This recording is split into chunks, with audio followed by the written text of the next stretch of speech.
Thank you, everyone. We'll go ahead and get started, and I appreciate everyone signing into my online town hall. As I mentioned a moment ago, I will be recording this, so it will be posted in its entirety on my website and on my YouTube channel within a couple of days for anyone who wants to view it again or who can't view it live tonight or has to leave early. But again, thank you for being here. I'm Frank Williams, and I'm a member of the Brunswick County Board of Commissioners. I represent District 5, which is small district geographically but a large district in terms of population, covers most of the Leland area, Belleville, Navassa, Northwest, and Sandy goes out into the border of Sandy Creek down 74. I'm not going to spend a lot of time talking about myself, but I am a Brunswick County native. I live in Leland with my wife, Lori, and those of you who are Facebook friends of mine know that we have a cat that tends to rule the household, as most pets do. And professionally, I'm a owner or co-owner of a couple of small businesses here in Brunswick County. Just to set the stage for how this will work tonight, obviously this is an election year, and in an election year, everything gets politicized, even if it's not political. So I want to set the stage up front and say that this will be much more informational than it will be political. Now, this is not what you would expect from a campaign town hall, and as I'm going to do much more providing information than I am doing a campaign speech. I will have a couple of interactive quizzes that you'll have a chance to participate in. Bear with me because I've never done an interactive quiz on one of these, so hopefully the technology will work properly. There is a Q&A panel where you can submit questions. I will get to questions at the end, so I'm going to save those till the end because there's a good chance that I will cover most of what would be in those questions up front. I do want to begin by talking a little bit about how my perspective on this job was shaped. I sat in the audience at commissioners meetings for about a year before I was elected. And I thought that by sitting in that audience and listening to those meetings that I had an idea of how things worked. And when I got on the other side of the table, I realized how much more complex it was than I realized sitting in the audience. And I'll talk more about that in a moment. But this is a diverse job that covers a lot of different issue areas, and things are simply not as black and white as we would believe they are when we're sitting in the audience. And I'll also say that sometimes the right decision is not always the popular decision, and that's a tough thing. Anyone who does this for a popularity contest is in it for the wrong reason. With that, I'm going to jump on in and start talking about some issues. And first, I want to go over what we will cover on this today. The first thing I want to talk about is how county government works in North Carolina, because I realize that a lot of people in North Carolina moved and in Brunswick County moved here from other states. And I've learned through my involvement in the National Association of Counties that county government is different from state to state. So it's important for that to be a level set for you to know how things work in North Carolina as we begin talking more about some of these issues. Secondly, I'll go through some specific issues and challenges in Brunswick County. And then thirdly, I'll answer questions that are submitted through the Q&A portal. And hopefully you can find that and enter your questions as you think of them. And again, I will get to those at the end. So I'm going to begin with six things to know about county government in North Carolina. And the first of those is that counties were created by the state and have no autonomy. That is very different than some other states where they have home rule and counties have much more autonomy to do things the way they want to do them. In North Carolina, a county is essentially a political subdivision of the state of North Carolina. And every county in North Carolina was created by an act of the state legislature. And we were essentially created to serve as the local administrative arm of state government. That's something that I did not fully realize when I was a candidate, but a lot of the things that we do are specific things that the state has assigned for counties to do. I'm going to read this verbatim, and I don't tend to do that, but this is important, and it's from the Handbook for North Carolina County Commissioners, which is a book that I purchased when I was still a candidate. North Carolina counties have no inherent powers of self-government and no constitutional right to home rule. And that's an important thing for anyone serving in county government or who wants to serve in county government to understand. So what does that mean? It means that we can only exercise those powers specifically conferred upon us by state law. As individuals, we look at the law to say, does it prohibit us from doing something? As a county, we have to look at the law to see if it allows us to do something. So it's the opposite of what we as individuals would deal with. And if the law does not allow a county to do it, we can't do it. We can only generate revenues in ways that are authorized by the state legislature. So if we want to put a fee on something, we can't do that unless the legislature has allowed that in statute or grants us a local exception to local authority to do it. The second thing is that North Carolina counties have a number of state mandated functions, and you'll see some of those populating your screen now. We're required to fund the sheriff's office. Now, there could be 2 deputies or 20, depending, or the number we have, which is a couple of hundred, depending on the size of your county. But we are required to fund the sheriff's office. But the sheriff is a separate, independent elected official. So while we provide the budget, they have operating authority over their office. The same thing with the Register of Deeds. That's an elected official who has operating authority in their office, but we provide the budget and the facility. Board of Elections is another one on here. And under the current structure, the governor appoints the Board of Elections. The members of the board, they hire the director, but we provide the facilities and the funds. Other things on here, courthouse facilities, education, we provide a portion of the operating expenses and most of the, if not all of the capital cost. Mental health, social services, alcoholic beverage control in the unincorporated areas, agricultural extension, and public health. So those are some of the things that we are required to do by state law. Now let's talk about optional services, and there are going to be some on this list that may surprise you. Some of them certainly surprised me. Planning and zoning is an optional service. That really surprised me when our attorney brought that to our attention. As of 2019, according to the UNC School of Government, and I have not found more updated numbers or an updated article since then, as of 2019, 69 of North Carolina's 100 counties had full countywide zoning in the unincorporated areas.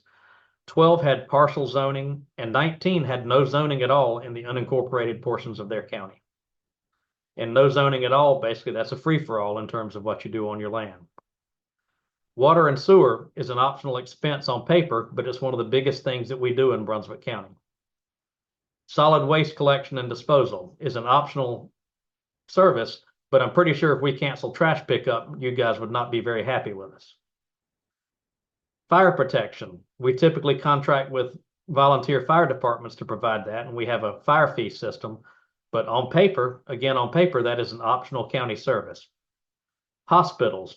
Brunswick County does not currently own a hospital. We did before I was elected, and they sold that facility to, well, the Novant took over the hospital, and then the building itself was later sold to another party.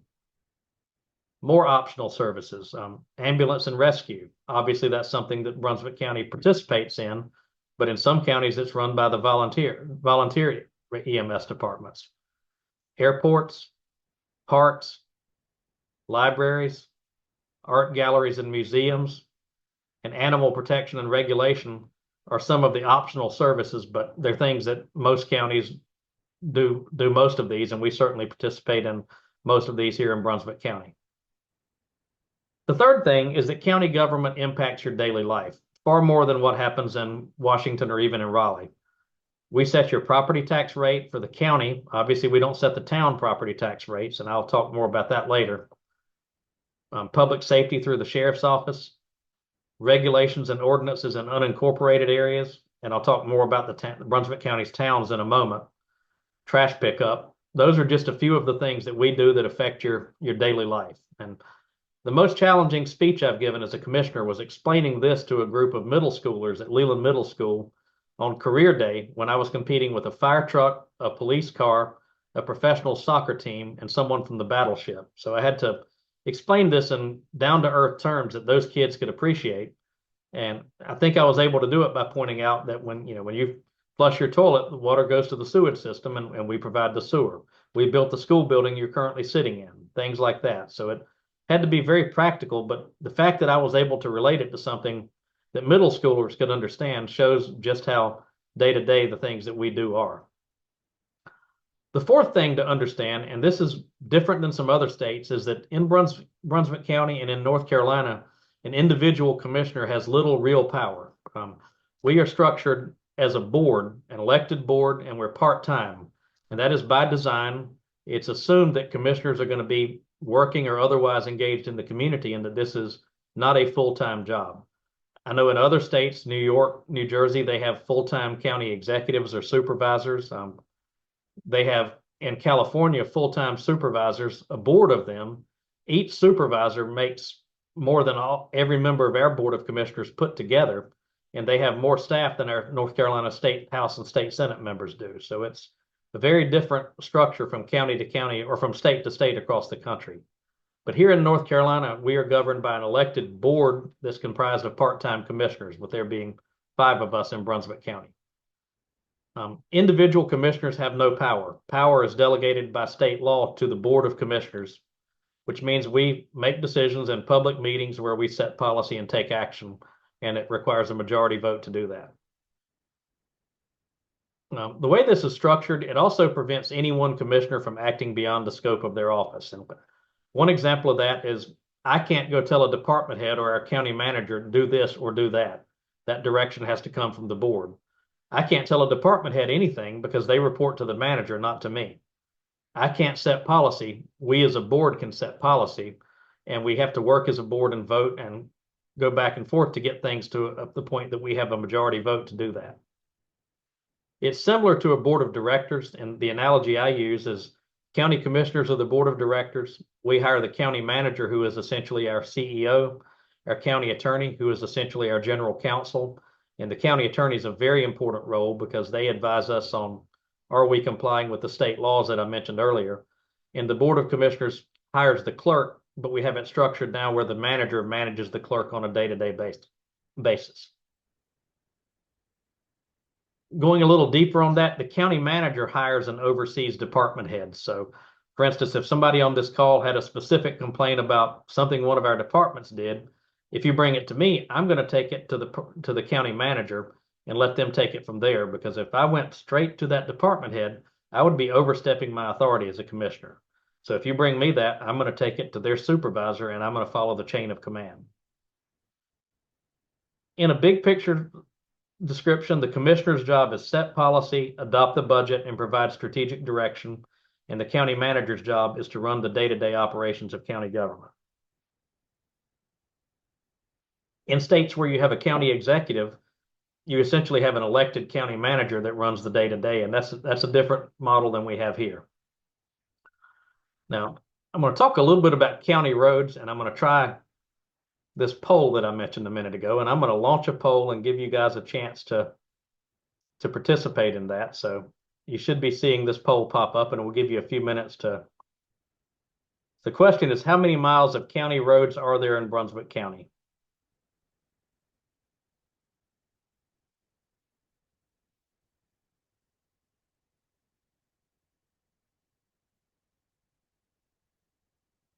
And again, I'll get to questions at the end, and if you have questions, there is the Q&A portal to submit those through. Give it. Still see some people answering on this, so we'll give it.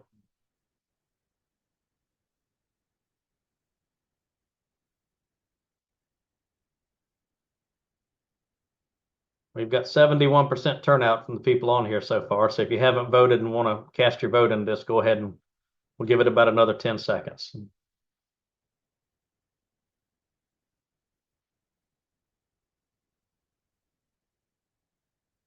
Now I'm going to cut it off in 3, 2, 1. And the poll is ended, and I will share the results. I'm hoping you guys can see those results. 46% of you said that there are 1,258 miles of county roads in Brunswick County. 21% of you said that there are 804. 6% of you said that there are 643 miles of county roads in Brunswick County. And another 27% said that there are 0 miles of county roads in Brunswick County. So now I'm going to move on to the next slide. And the correct answer is that there are 0 miles of county roads in Brunswick County, because in North Carolina, which is again very different than other states, under state law, counties cannot build or maintain roads. That is a statewide rule. There are no counties in North Carolina that build or maintain roads, and that's very different than many other states. And a lot of people, especially if you moved here from a place where you called your county for the roads, we get a lot of calls about that, and it's something that people don't realize. So to talk a little bit more about road management in Brunswick County, there are 3 kinds of roads in North Carolina. The first is state-owned and maintained.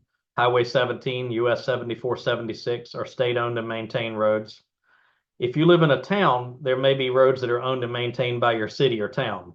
I live in Leland, and Leland owns quite a few roads, including the ones in my subdivision. The third kind of roads are privately owned roads. That doesn't mean that they are only privately accessible. An HOA owned road, if you live in an HOA community and your HOA owns the roads, may be a publicly accessible road, but it is still privately owned, and the responsibility for the maintenance of that road lies with who owns it.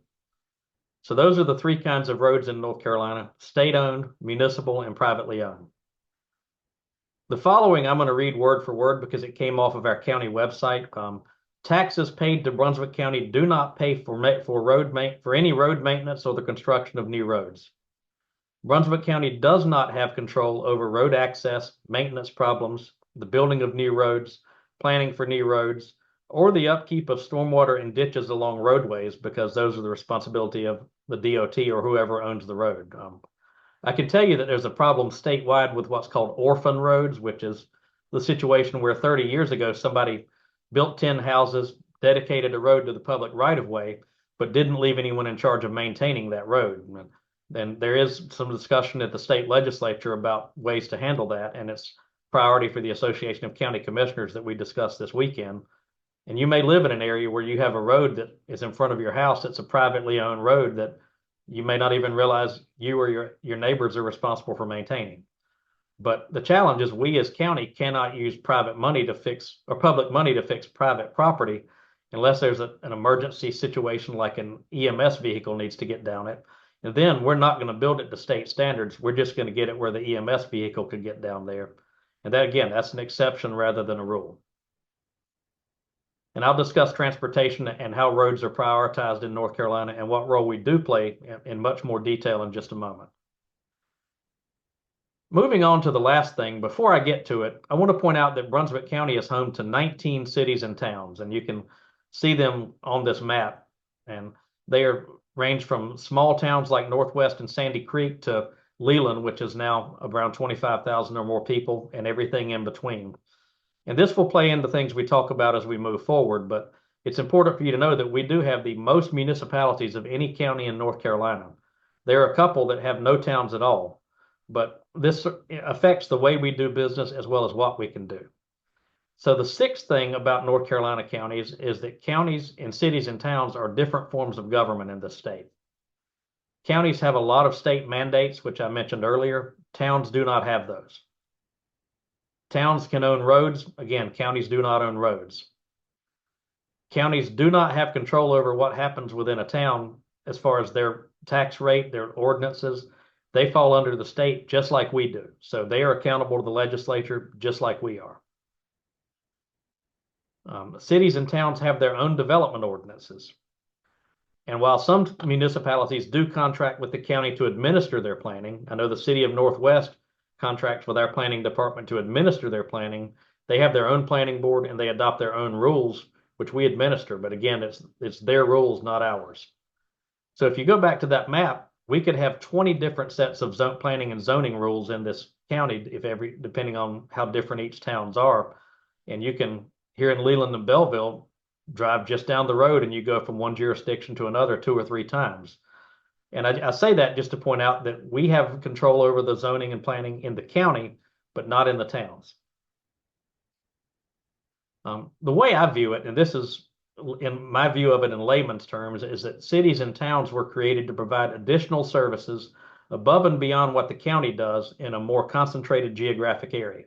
So Leland was created to provide services in Leland that may be different than what Calabash does in Calabash.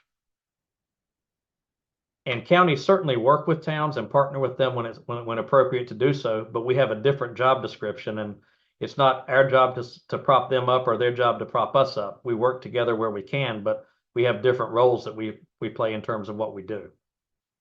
So those are 6 things to know about Brunswick County government, or about county government in North Carolina, and also about Brunswick County. Now I'm going to move on to a few specific issues and challenges that we're facing here in Brunswick County. The first one we'll talk about is taxes and budget. Then I'll talk about growth and infrastructure. Then I'll talk briefly about schools. And then I'm going to talk about emergency preparedness. Now let's talk taxes and budget. First thing I want to cover is our property tax rate. And many of you know that about a year ago, we did the property revaluation, and most of our property values went up significantly. I know mine did. That year, we cut the tax rate from 48.5 cents to 34.2 cents, which was a 29% increase to offset the increase in property values. And that got us within a half a penny of what's called a revenue neutral tax rate. Some people have stated that they feel that revenue neutral is where no one sees a tax increase, and that's not what revenue neutral is. It's a calculation of the estimated rate at which the new tax rate would produce the same revenue for the county that the old tax rate would have under the old valuation. So we reduced that rate to do our best to offset that increase in values. And obviously, different people's values increased by different amounts throughout the county. According to our tax office, 39% of Brunswick County residents saw a tax decrease on their county portion of the bill under the new rate that year. Another 10%, their county portion of their bill was within $5 of what it was the prior year. And another 51% did see it go up by a larger amount, and that's because their values outpaced the overall value increase in the county. I was one of those who saw about a 10% increase because my value increased by more than the rest of the county. But I also saw a 29% increase on my town tax bill in my town. And I don't say that to speak ill of the town in which I live. I say it just to point out that there are two different rates on many of your bills. We are responsible for the county portion. The towns are responsible for their portion. This year, we kept the tax rate the same while 7 Brunswick County towns raised their property tax rate. And I point that out because a lot of people say, well, didn't you raise your taxes this year? No, we did not. Some of the towns did. And again, people get that bill with both of those rates on it. It's important to know we lowered the rate last year as much as we could, and we kept it the same this year. And last year, we eliminated $16 million of staff requested spending, and this year, $28 million to keep that tax rate low. And that's important because we work hard and struggle, and sometimes stay awake at night to decipher between needs and wants. And obviously, we can't do everything everyone wants us to do, or your rate would be triple what it is, and you wouldn't be able to afford to live here. So I just want to point those things out to say that we work very hard to keep your tax rate as low as possible. Obviously, we do what we have to do, but we do want to, as far as funding things, but we do our best to keep your rate as low as we can. Now, to compare North Carolina tax rates, this is a graph that shows how we compare to the other 100 counties. We have the 5th lowest rate in the state this year out of 100 counties. The average tax rate is 0.6247. So we're roughly half of the average tax rate. And then you see it goes up all the way to a 0.99 in some of the smaller counties. I would point out that some of those smaller counties that have the really big tax rates, imagine if they had to build and maintain county roads in those really small counties. Their rate would be higher, and it would be a real struggle to have a road system in those counties, which is one of the reasons that not having county roads and having the state road system seems to work here. I'm going to move on and talk about our county budget, and it is a big budget. We have, in this year's approved budget, just under 400 million, right at 391 million in total expenditures that are budgeted. And you see the graph on your screen. That includes public safety is a big chunk of that. Education is a big chunk of that. Human services, utilities, which is the cost of the water and sewer. The debt service, I do want to talk about that because almost all of that is either the voter-approved school bond from 2016 or it's water and sewer. Very little else is in that debt service because we do our best to not run up debt unless we absolutely have to. Central services, just to clarify some of what's in that includes our information technology, fleet services, engineering, operation services, and some other costs that are spread around departments. Now, where does the money come from? You can see that 44.5% of it comes from your property taxes, 12% from sales taxes, a big chunk from what's called sales and services, and that's comprised of a few different things: solid waste fees, school system reimbursing us for school resource officers, EMS charges, public health fees, social services fees, and other types of fees like that, register of deeds fees, marriage licenses. Those are the types of things that are included in the sales and services. So a few budgeting principles that we follow, and again, I'm not going to get into everything that applies to our budget, but the major ones, we do our best to only pay cash for projects when feasible and only go into debt when it's really critical. I mentioned a minute ago, most of our debt is water, sewer, and public schools. We've done courthouse expansions and paid cash. Other buildings that we've paid cash for things. We do have some debt issues coming up for really large projects that are going to be all grouped together. But again, we do that as the exception rather than the rule. We do not use one-time revenues to budget for recurring expenses. That would be like using your one-year tax return to vote for a recurring mortgage payment, and we don't do that. Similarly, we don't use fund balance, which is government speak for savings account appropriations, to fund recurring expenses. That's a one-time funding source, so we do not budget that for a recurring expense. And that's part of the reason that Brunswick County is in very strong financial shape. This next item shows where your property tax goes, what percentage of your tax rate goes to general government, central services. I'm not going to spend time going through this slide, but again, this video will be posted on my website later, so this will be available for you to look at. I do want to talk about our bond ratings because it is important to have a strong credit rating. And we have AAA ratings on our general obligation bonds and very high ratings on all of our other bonds across the board. And that is not by accident. It's because we've got an excellent financial staff and a fiscally conservative budgeting philosophy that works toward this. Speaking of our staff, I want to brag on the awards that our finance staff has gotten over the years because this is, to me, nothing short of amazing. And I give, again, the staff gets the credit for this. The Government Finance Officers Association gives a certificate of achievement for excellence in financial reporting, and we have received that for 23 consecutive years. Obviously, that means that started well before any of the current board members were elected, and it continues to this year. They've also received a Distinguished Budget Presentation Award for 18 consecutive years. And to me, those are pretty solid winning streaks, and I give our staff the credit for that.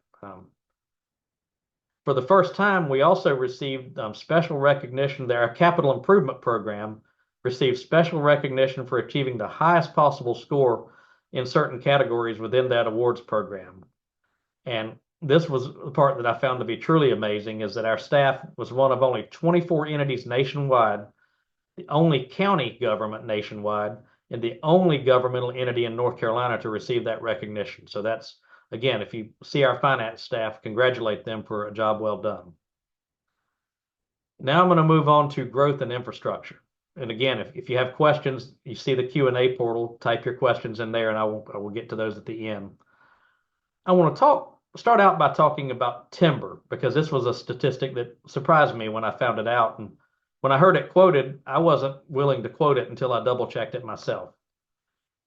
In 2023, 422,061 acres of Brunswick County was in timberland. And what blew me away is that is over 76% of our county is in timberland as of 2023. That's from information that our soil and water people got from the North Carolina Forest Service. So what is timberland? I'm going to give you a very technical definition, and I'm going to read this one word for word. Timberland that is comprised of unreserved forest land capable of producing 20 cubic feet per acre of wood from trees classified as timber species and designated as a timber forest type. And timberland excludes reserved forest land or forest land that is not managed for production of wood products through statute or administrative designations such as wilderness areas. And that sounds like a lot of legalese, and it is, but I did want to read it to you just to share it. And the source for that's from the forest inventory analysis that NC State's County Forestry Impacts Data Study has done. So moving on a little bit, well, before I get into the laws that relate to timber, what this means in practical terms is that a large percentage of our county is comprised of people who grow trees as a crop to sell them. Now, that doesn't mean they're necessarily a certified tree farm. There aren't a lot of those. But a lot of these big timber companies, they grow this to sell it as a crop. just like a smaller farmer might grow soybeans or corn. So this may be what you see going to the paper mill. My dad worked at the paper mill in Riegelwood. His timber, a lot of it came out of the green swamp in Brunswick and Columbus counties.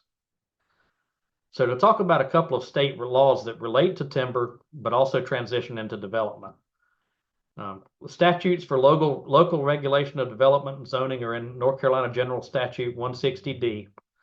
And this is from our now retired county attorney. He provided this about a while back for us in response to a question. This section defines forestry activities and prohibits local governments from adopting ordinances or rules that regulate forestry activity, which means that the state reserves the right to regulate forestry for itself. Where that causes challenges is there are significant legal concerns, not just in Brunswick County, but statewide, about gray areas regarding when land clearing transitions from being timber to being development. And stepping on the wrong side of that gray area could get the county in a significant legal situation if we don't do it wisely. So with that, I'm going to move into talking about growth and infrastructure and our development ordinances. I know that's been a big topic of discussion. We are currently in the process of reviewing and modernizing those ordinances. I know it seems like it's taking a long time, and as a person who is a small business owner, government does move slow, and that can be very frustrating. The thing that has frustrated me the most about this was how long it took us to get started, because several of us asked multiple times, when are we going to have a chance to share our thoughts with the consultant that we hired? And I'll talk more about that in a moment. We do have a consultant that is currently reviewing our ordinances and will make recommended changes to us. I can support reasonable and methodical changes, but I'm not going to support something that I think is going to be potentially harmful long term. I am meeting with the consultant either next week or the week after. That meeting, we each get a chance to share our thoughts with them, and I'll share with you some of the things that I'm going to suggest to them. So some of my recommendations, and I think this was certainly highlighted by potential tropical cyclone 8, is that, to me, stormwater is at the top of the list. That's the number one thing that I think we need to review. One thing that I intend to encourage is to increase our minimum stormwater standard from a 25-year storm to a 100-year storm. And I'm also going to suggest for them to research if there are ways to incentivize developers to go even further than that and give them, I don't know what that incentive would be, or even if it's possible, but for them to look into, can we incentivize an even higher standard? Another thing, and this was something that was brought up at our meeting last week, is to review and, if necessary, increase the enforcement of maintenance of permitted stormwater systems. And an example of what that would be is neighborhood X builds their stormwater, gets it permitted, then the HOA is responsible for cleaning that and getting it maintained every year. I want to see those inspection reports and make sure they're being cleaned out so that those are able to do their job year after year. This is something we've talked about, but maintaining proper buffers between residential development and agricultural or industrial development. You certainly don't want to put a housing development next to an asphalt plant or a hog farm if you can help it. So making sure we have appropriate buffers there. A specific thing, and I participated a few years ago in the Cape Fear Leadership Forum, which is an offshoot of the North Carolina Leadership Forum. We had a 4-county discussion about housing and housing affordability. And this is something that I said then, and it's going to be in my recommendations now.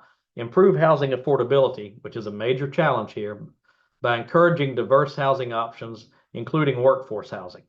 And that's something I know we've seen in 1 or 2 developments already, is encouraging and incentivizing affordable workforce housing for your nurses, your firemen, your EMS, your teachers.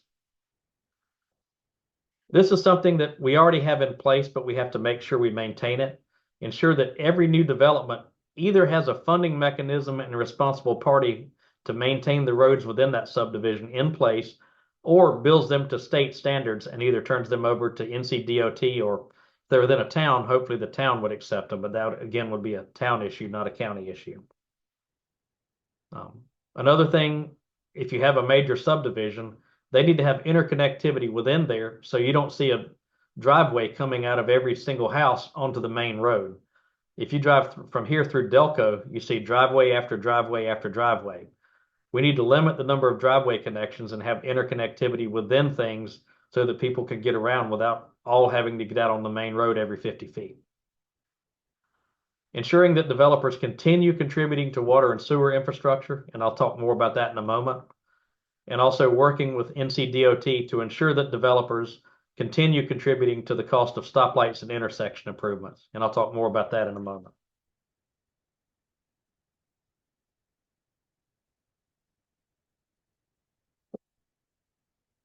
I'm going to move on now to talking more about water and sewer.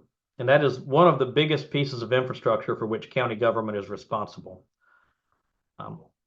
We currently, through Brunswick County Public Utilities, in peak season will serve 300,000 plus customers, both through our retail customers, which are people who buy their water directly from the county, and wholesale, which would be, say, Holden Beach, who buys water from the county and then resells it to the people in their system. So we have a large water system, and I'll talk more about that as we go forward. We also have a large sewer system. As you can see here, we have almost 29,000 retail sewer customers, and we're continuing to build out both of these systems. And this is an overview of some of our current sewer treatment plants on screen here. I'm not going to go through all of these projects, but these are some of our recently completed capital improvement projects. Not all of these are water related or sewer related, but I did want to share them on this slide because they show we have been continually working to build and maintain our system. The 54-inch lower Cape Fear parallel raw water main, that was a project to provide redundancy getting water downstream from the Cape Fear River in case the pipe burst as it did during Matthew, and also to increase our capacity. That's just an example of one major thing we've done. Ongoing and future water and sewer capital improvement projects, you can see that we've got a lot of things on this screen. Northwest Water Treatment Plant expansion and upgrades. That's both to increase capacity and to install our low pressure reverse osmosis. And I will share that is something that has been a source of frustration because we've had to deal with a contractor that is behind schedule, but I assure you we are on top of it and are pushing that to completion as soon as we can. And again, I'm not going to go through each one of these projects in detail, but I just wanted to show you so that you know we have a lot going on here. We've also used funds from the American Rescue Plan Act for certain projects that was able to be used for. There were very specific eligibility requirements. But you can see a few utilities projects here that we were able to utilize that for. Now, talking about developers paying for infrastructure. Over the course of time, developers have built and paid for over $90 million of water infrastructure in this county. And that's something that we require them to do. 122 million of sewer. So that's $212 million worth of infrastructure that they had to pay for that the county now owns and maintains. So that I just wanted to point that out, that people say they're not paying their way, and we are working with them to make sure they do. We also increase capital recovery fees, which is when someone is putting in a new system, the fees up front to cover our cost. We are phasing that in as opposed to doing it all at once, just so it didn't affect existing contracts that people already had in place. Now, I'm not going to read through all of these, but I'm going to share with you just a list of awards that our water and sewer team have won. And again, our staff gets the credit for this. This is going back just to 2023, going back all the way to 2018, 2016, and back to 2013. And there are more prior to that, but I just showed the past about 12 years. And you don't win those awards unless you're doing something right. Again, our staff gets the credit for this. They work hard day in and day out and are continually working to build out a system that can serve Brunswick County as it continues to grow. Now, I've had people ask me, can our water and sewer handle the growth? And I've asked our staff that question. And what the answer I've gotten is yes, if we are committed to and able to build everything on our capital improvement plan, the answer is yes. Obviously, we've got to get those permitted and build them, but that's the path we're choosing forward. Other public utilities, I'm going to mention these briefly, and these are not related to county government, but I have received questions about them. Someone asked me, do we have the ability for Duke and Brunswick Electric to meet the electrical capacity demands that we will have if we continue growing? And I reached out to both Duke Energy, to their regional representative, and to the CEO of Brunswick Electric And after talking with them, I have no concerns at all about their ability to meet that demand. Now I'm going to move on to talking about roads because I know that's something that is on a lot of people's minds, especially after potential tropical cyclone 8. A reminder as we talk about this, there are no county roads in North Carolina. What I'm going to talk about as far as how roads are built are 3 regional transportation planning committees. I'll come back to those.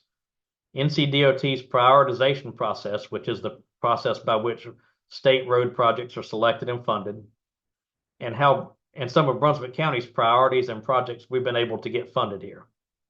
And then I'm going to talk about some transportation related legislative priorities that one of our transportation groups is advocating and going to be taking to Raleigh. So the 3 regional transportation planning committees, there's the Wilmington Urban Area Metropolitan Planning Organization, and I sit on that as a member. Commissioner Mike Forte is the alternate.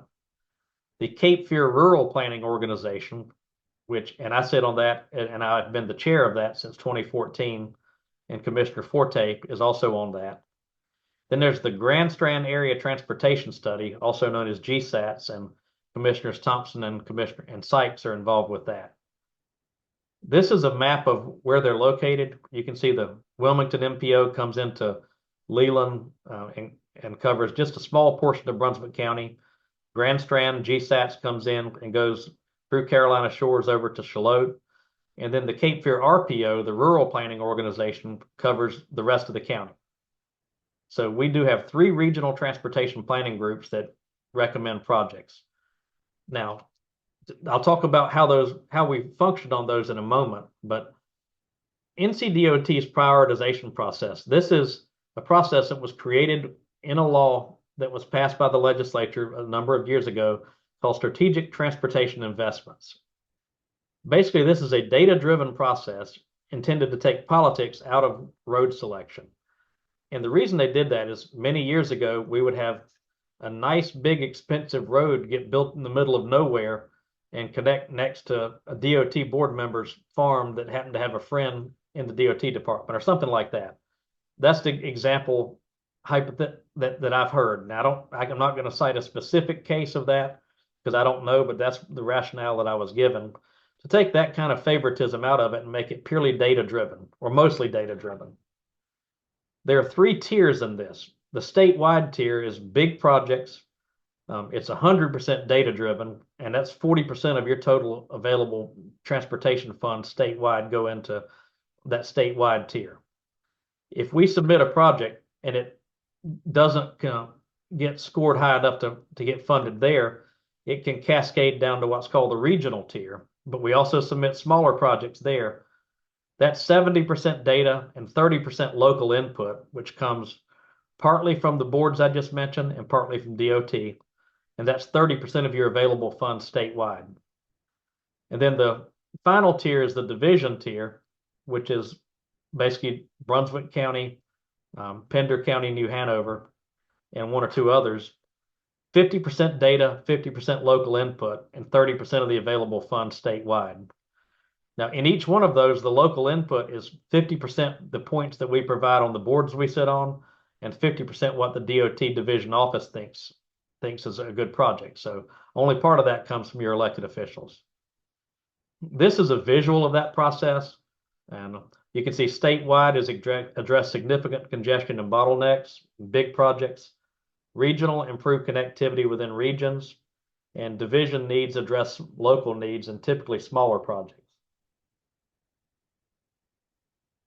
So how does it work? Another thing to know about it is we tend to focus on highways. This applies to projects across all 6 modes of transportation that DOT works in. Highway is certainly one of those. Ferry, rail, public transportation, bicycle and pedestrian, so your bike paths and things like that, and aviation. These are some of the things that are in the highway scoring criteria to determine how well something scores data-wise. You can see the cost benefit, congestion, safety, economic competitiveness, freight, multimodal, meaning it's more than just highway, that there's some bike ped component or something else, and a few other things. I'm going to highlight congestion because the challenging thing is that is existing congestion, not future congestion.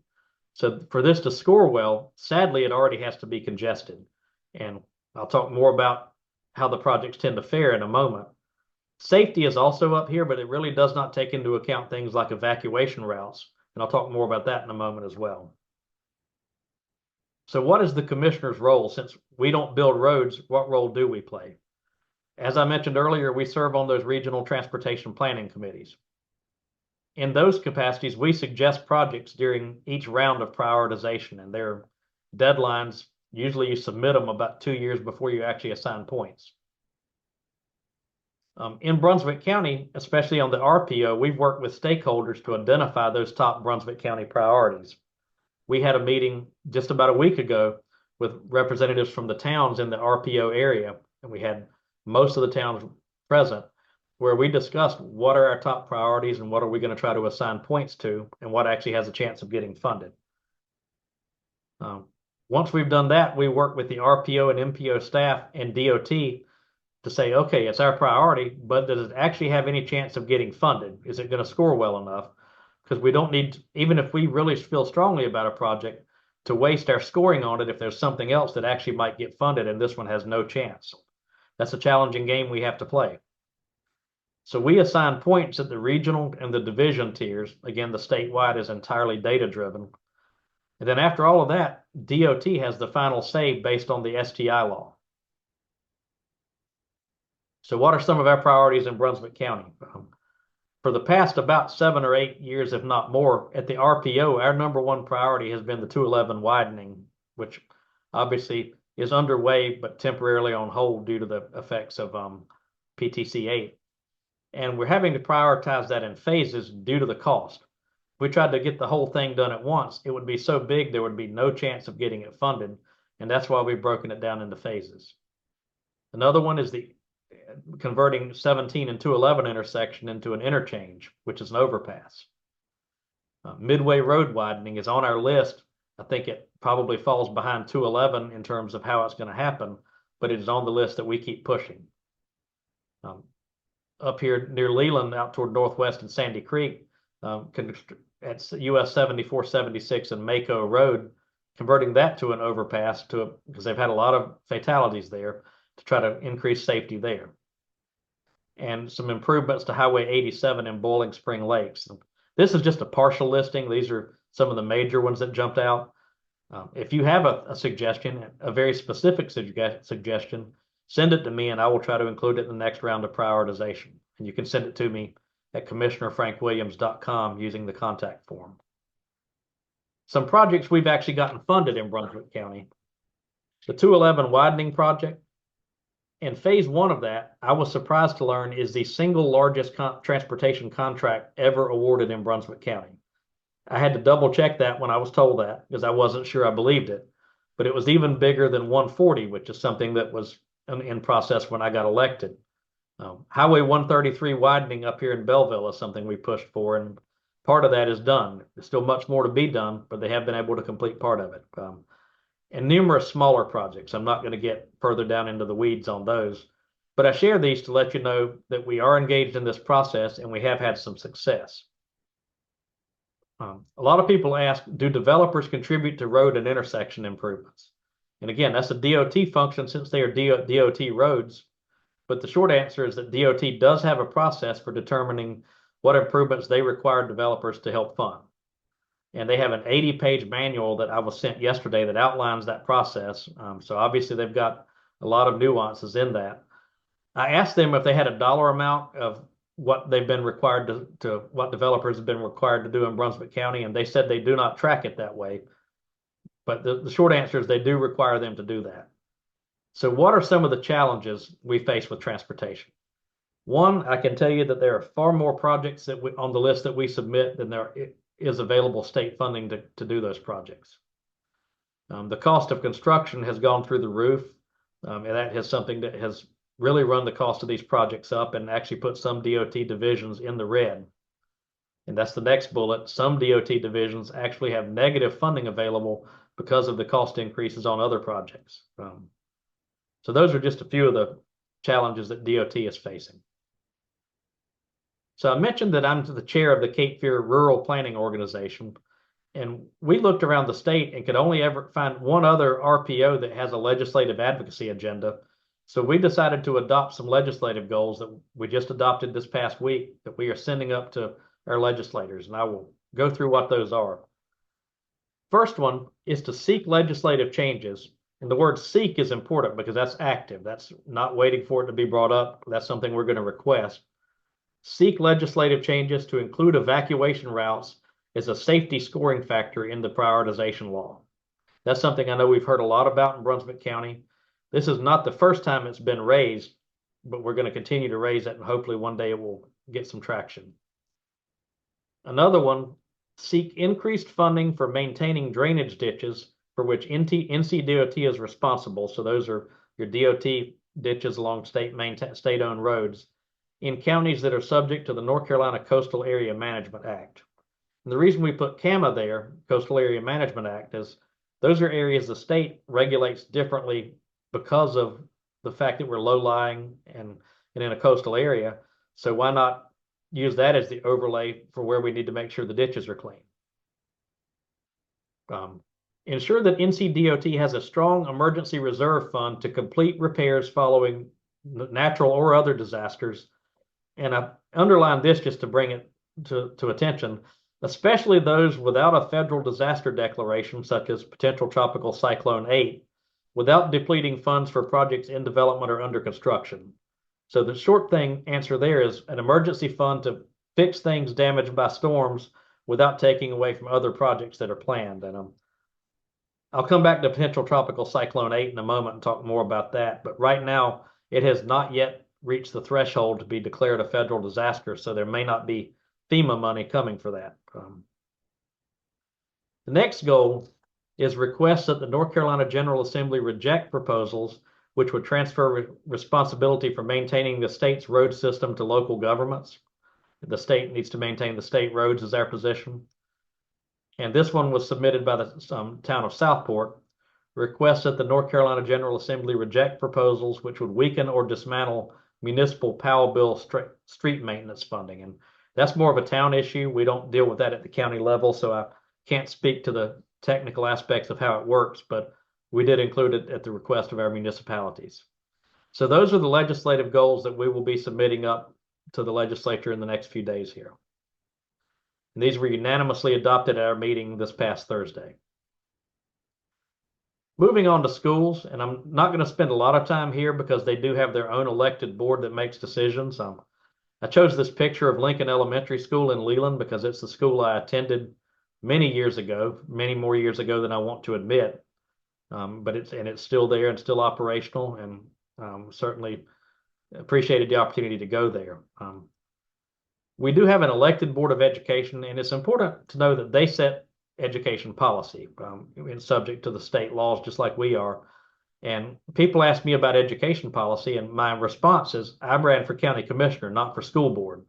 I would encourage you, if you have a question about education policy, reach out to the Board of Education Chairman, Steve Barger. He is a great person who I enjoy working with, and I'm sure he would be happy to answer any questions you may have. Commissioners provide capital funding and also a portion of the operating funding. The capital funding, the voters passed a school bond in 2016, and it may be time to do another one soon. And our staff and our chair are regularly in contact with the schools to discuss those capital needs. And in terms of operating, we actually have a signed funding agreement with our school system that predates me as a commissioner, but I do support it, where the school system gets a certain percentage of our ad valorem property tax revenue of what we collect. So when our collections go up, their revenues go up. And it is a good agreement. It allows the schools to have a better idea of how to plan. And we provide them with that funding based on that agreement, and then they can go run the schools without having us too far into their business, getting into the way of their ability to do their job. I'm going to move on to emergency preparedness, and I do have another poll that I'm going to launch here.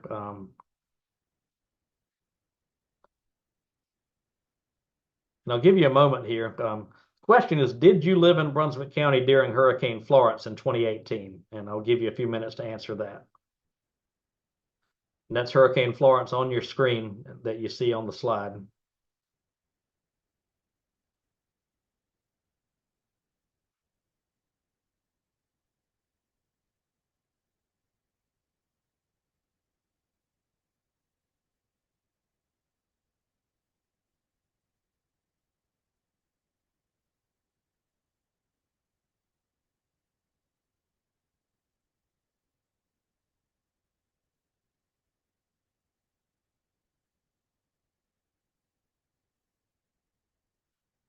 give it another couple of seconds. And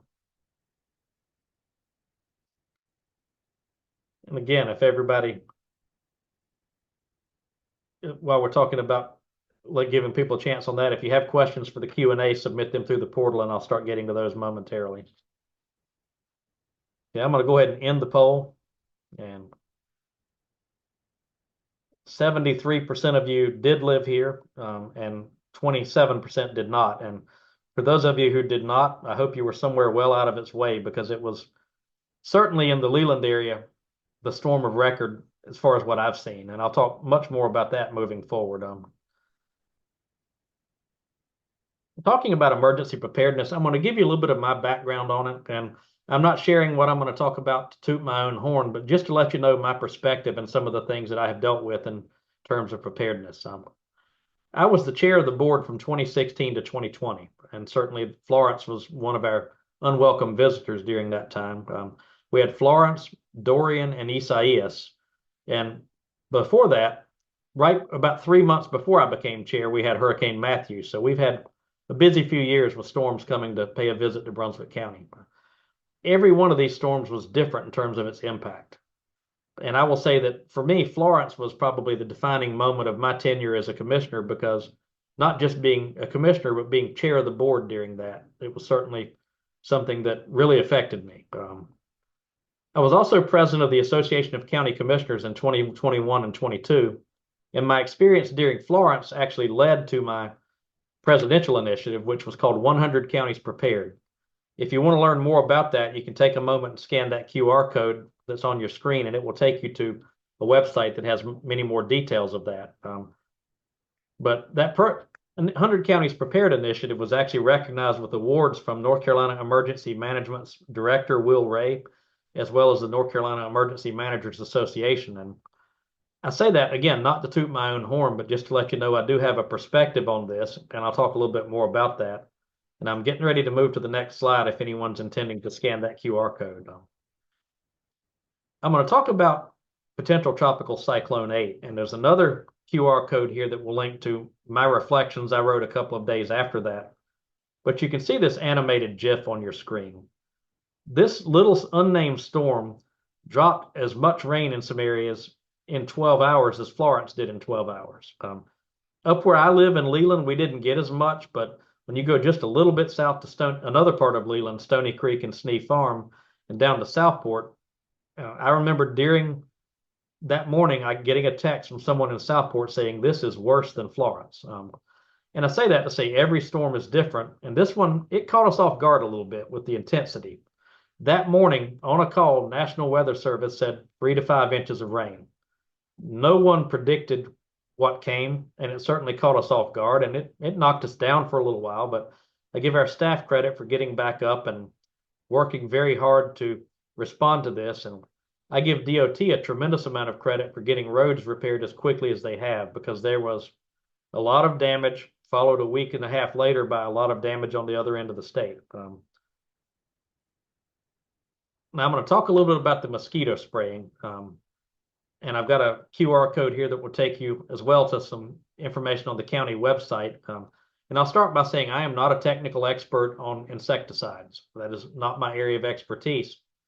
But I will share with you, those of you that were here during Florence, we did this exact same thing after Florence. We used the exact same insecticide and the same company. And the reason we did it then and the reason we did it this time is we were concerned about not only the number of mosquitoes, but the mosquito larvae and the potential for those mosquitoes bringing diseases to humans. Now, I know people say it's gotten cooler, the mosquitoes are going to die.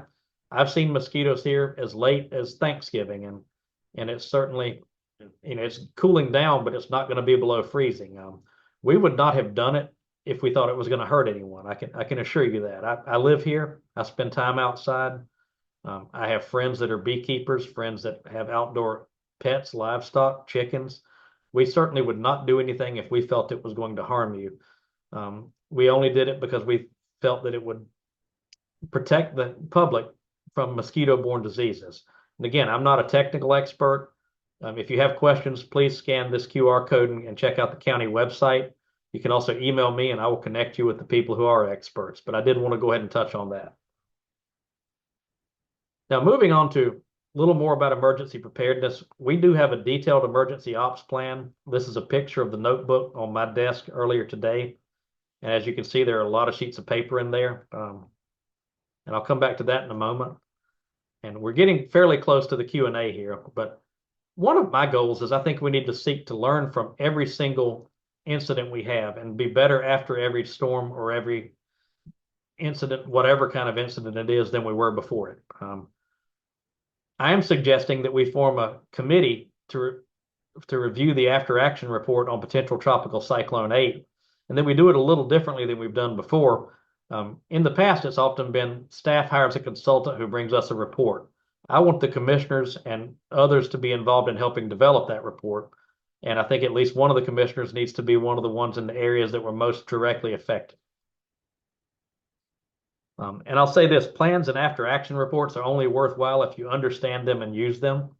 And candidly, I felt like some of the things that we learned in Florence that were in our after action report somehow didn't make it through to this. And that's what I want to make sure doesn't happen again, is that we not only learn from every storm, but that we actually apply what we learn. So some of my personal priorities that I'm going to recommend, and this is not a comprehensive list, but just a few of the top ones, things I'm going to share with the staff. Always plan for worse than what is expected or predicted. They say it's going to be 3 to 5 inches of rain, plan for 10. Have a clearer protocol for when to close county offices. And I think that's something that shouldn't be as a guessing game there. That needs to be clear. And I'm a PR person by background. I own a communication business. Review how we communicate with the public to make sure we're getting the right word to people and that we're getting it to them in a way that they can receive it and understand it. Specifically, how do we engage people before the event to make sure that they are plugged into the county and that they know what we're talking about and know how to get information from us. How to speed up communication during an event, identify any approval roadblocks, have templates for things we can anticipate so we don't have to create them on the fly. Have additional ways to reach people beyond what we already utilize. And I think our staff, I want to say this is not in any way a criticism of our communication staff because they are excellent.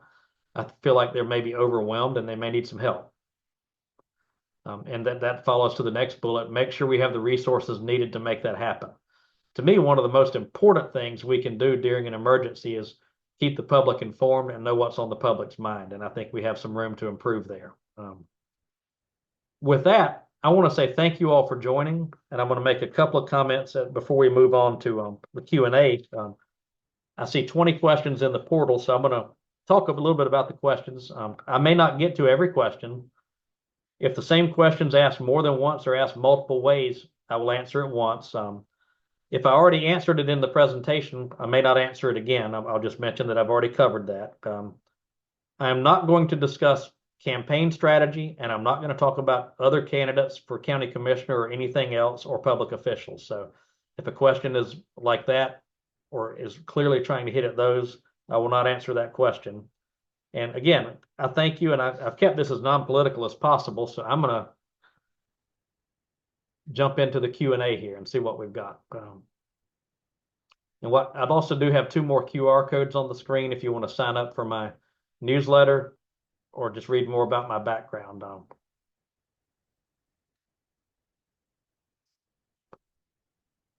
Okay, this one's I understand another commissioner has proposed a moratorium on new development. Where does that stand? And that question is from Bob. Certainly that has been proposed, and there are questions about what we can and cannot legally do. There's a legal standard that has to be met for something like that to be allowable. And it's my understanding that our attorney will be reviewing that and letting us know what the legalities of that are. So hope that answers your question. Again, I'm just going to wait and see what the attorney has to say there. What are some of the biggest lessons you've learned as a commissioner? There are a lot of them. One is don't try to make everyone happy. You'll never do it. So that's a big thing. It's certainly not something to be in if you're looking to be popular, but there are a few. One is just how complex county government really is. We deal with everything from almost a $400 million budget to Beaver control. My first constituent request involved getting beavers out of a ditch when I first got elected, and I had no idea how to go about that, but I found out that there was someone on staff who did. To water and sewer, to transportation planning committees, to economic development. And I think that's why it's important to elect commissioners who understand the full gambit of things we deal with and not single issue commissioners. I'm trying to keep this non-political, but anybody who's a single issue candidate may get into this and realize they got in way over their head. There's a lot going on here. Another lesson is to avoid rushing to judgment on complex issues before they've been fully vetted and before I have all the facts on them. Things are rarely as clear as they seem when I'm sitting on the outside looking in. And another one is to go, and this goes back to the prior question, understand what we can legally do before I commit to a certain course of action. The worst thing we can do is promise we're going to do X when we really can't do it. And that question was from Helen.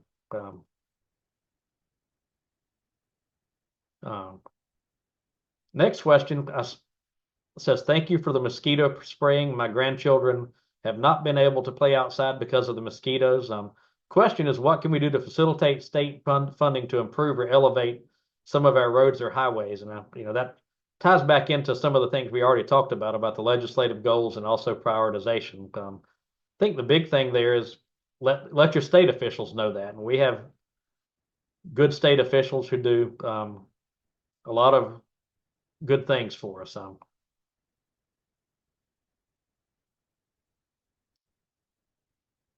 Let's see.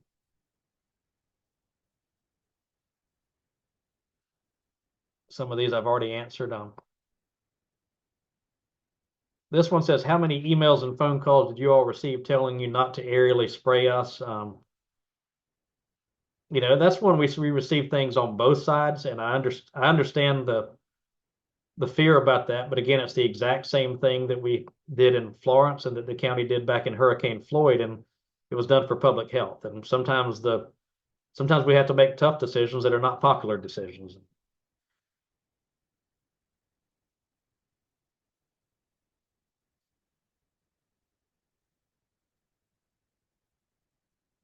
Couple of political questions I'm not going to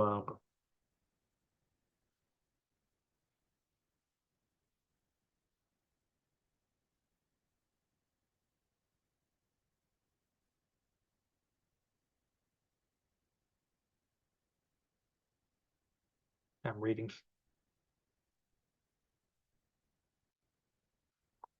One person, I'm not going to read the whole question because I've already answered part of it, but don't you think there are monetary motives when FEMA awards money because of a government study talking about the spraying?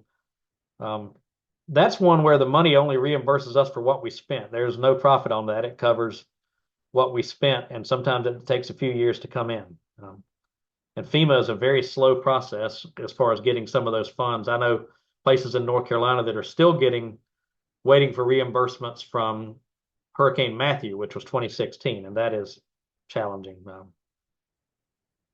Does the county oversee and approve building repairs for HOA projects? I'm thinking that means something within an HOA.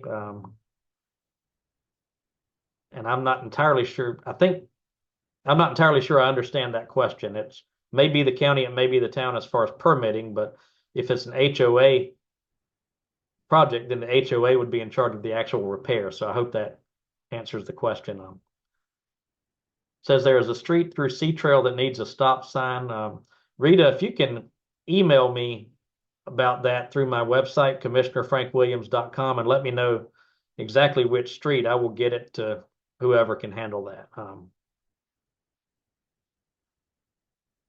And then one from Cheryl, what is the boundary line between inland and coastal Brunswick County regarding property insurance increases? And that's not something I have the answer to on this call, but Cheryl, if you can email me, I will try to find that out for you and get you that.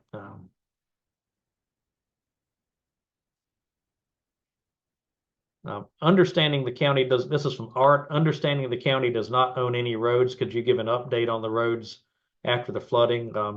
There is a link, and I can send that out in the email after this that has an update on that. drivenc.gov, I believe, is the best place. There's also on the county website, there's a county link. And I don't have every single answer to that.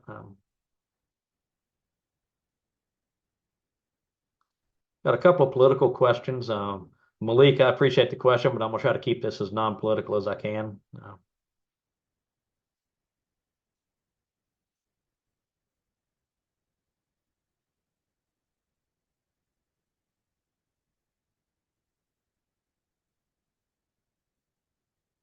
Reading this is a long question that I may not be able to answer on here.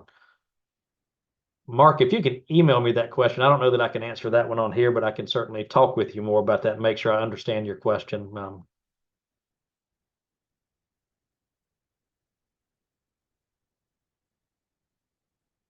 Todd asked, would we consider an advisory team to review some of the clear cutting issues? And I know we have the consultant who's going to be advising on that, but so I don't know that I've proposed advisory committees in the past for things before, and we're told by the attorneys that they weren't a good idea for various reasons, which has been frustrating to have that. But that's one of those things that I've done that over a few times over time. So, well, I thank everyone, and there are several questions that were answered multiple different ways or asked multiple different ways. Malik, I see your question about some items you want to get, some paraphernalia, and if you can email me, I will find a way to get some of that to you. I do have it, but again, it's political, so I don't want to get into that on here. I thank everyone for tuning in, and again, I will post this in its entirety on my website within the next few days, and I appreciate everyone tuning in, and I hope that everyone has a great night, and thank you all for joining.